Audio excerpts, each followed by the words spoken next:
il faut réintégrer en hébreu les sons, le son je.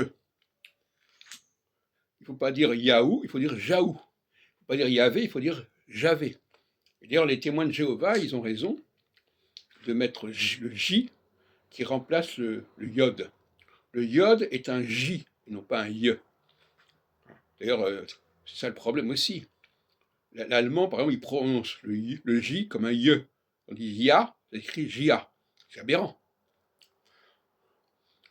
Donc, le I est un.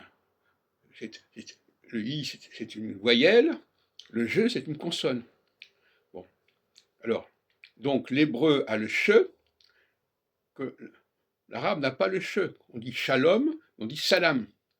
Et le salam, c'est une dégradation du che. C'est le niveau inférieur du che. Et d'ailleurs, dans la Bible, on vous parle du shin, la lettre shin, qui se prononce sin et shin, et qui permet de distinguer les populations. Les Giladites contre les Éphraïmites, etc.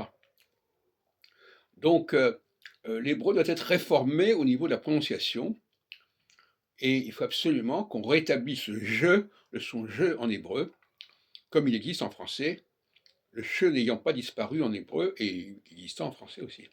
Donc il y a une chose qu'il faut corriger. Alors, à ce propos, je répète encore une fois, les constitutions doivent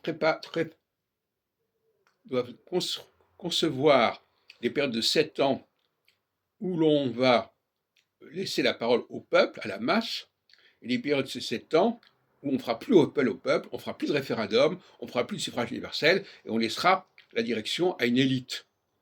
Voilà. Et après, on revient à la période de 7 ans pour la masse. Et De Gaulle n'a pas compris cela. Il n'a pas compris qu'il fallait organiser le temps constitutionnel en 2 fois, et qu'il y avait un temps pour le suffrage universel et un temps pour la direction d'en haut.